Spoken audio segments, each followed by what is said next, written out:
በደቡብ ክልል አንድ ግለሰብ ልጁን ሊደፍር ያለ ጓደኛውን የመራቢያ አካሉን ቆረጠው ተብሎ በጣም መነጋገሪያ ሆኗልና ይህ ነገር እውነት ነው እንዴት ነው የሚለውን ለመጠየቅ ነው። በመጀመሪያ ራስዎትን ያስተዋውቁልኝ። እኔ ምክትል ኮማንደር አሸናፊ ኃይሌ ይባላለሁ። የደቡብ ኢትዮጵያ ክልል ፖሊስ ኮሚሽን የህዝብ ግንኙነትና ገጽታ ግንባታ ዳይሬክቶሬት ዳይሬክተር ነኝ። ከመግቢያችን እንዳነሳሽው በዛሬው ዕለት እናንተም እንደተከታተላችሁትና ብዙዎች ሲያዘዋውሩት እንደዋለው እኛም የተዘዋወረውን ምስልም በቪዲዮ የታገዘውን እንቅስቃሴ ያለበትን ምስል ተመልክተናል።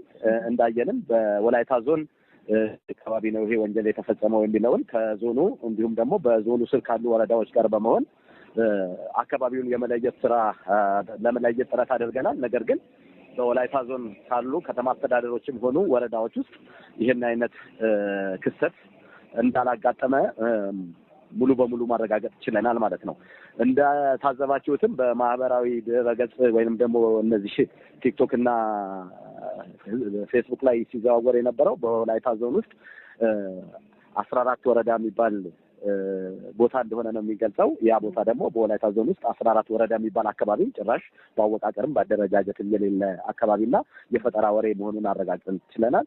አሁን ከዞኑ ፖሊስ ጋር ይህ ነገር በስፋት ቫሪያል ወጥቶ ሁሉም ሲቀባበለው ካገኘን በኋላ ነገሩ ለምን ታሰበ፣ ምን ተፈልጎ ነው፣ ወላይታ ዞንንስ ለምን ተመረጠ ለዚህ ሐሰተኛ መረጃ የሚለውን የማጥራት ስራ ለመስራት የአንድ ይህንን የሚያጣራ የምርመራ ቡድን ተዘጋጅቶ በሁሉም በዞኑ ባሉ አካባቢዎች ላይ ነገሩ ካለም ከሌለም ደግሞ የፈጠራ ወሬት ምንጩ ኬት ነው የሚለውን ነገር የማጥራት ስራ ለመስራት እንቅስቃሴ ተጀምሯል።